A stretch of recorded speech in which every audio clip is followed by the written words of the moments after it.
我小的时候很喜欢拆闹钟啊、拆冰箱啊，因为我从高中就想着要去做智能制造这个行业嘛，所以我就读了机械工程然后硕士是在香港中文大学就读机械与自动化工程。毕业之后呢，在香港也投了几家公司，被他们都录用了。但我后来想了一下，制造业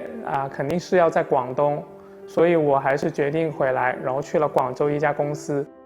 我3年前在中山创办了中山凯德自动化。简单来讲呢，就是给工厂去进行产能优化，上机器人来实现自动化生产，可以帮工厂去节省人力成本、管理成本，也可以帮工人呢解放他们的双手，让他们去做一些更有意义的一些工作，而不是成为流水線上的一個螺絲釘。咁呢一個咧係一間汽車企業，佢哋用嘅電阻片咧，佢哋以前生產要1分鐘先可以產到1個，而家用咗我哋嘅智能設備，1分鐘可以生產到8個。我們是在這3年凱德運營過程中呢，就發現，目前的話，大廠基本上都會有上自動化產線了。小廠呢，它的訂單是不穩定，1年下來一個產線可能要換5到8種產品。那遇到這種情況的話，他們是不可能上機器人的。針對這種情況呢，組建了一個新的公司叫有圖科技，來去開發一個工業機器人編程軟件，來去解決這個痛點，幫我們一鍵就可以完成自動化產線的設計還有編程，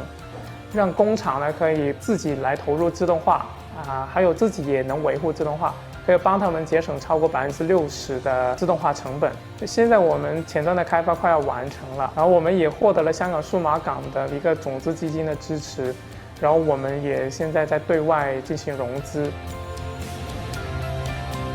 我覺得中山是一個比較適合創業的一個城市，市政府那邊會有很多的補助，這邊也有一些創業園呢，給我們提供一些免租或者是優惠，來減低我們的運營成本，甚至還有一些創業的分享。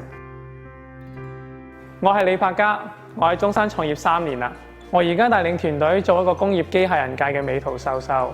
希望我可以用技術賦能，為中山嘅中小企業實現產線智能升級。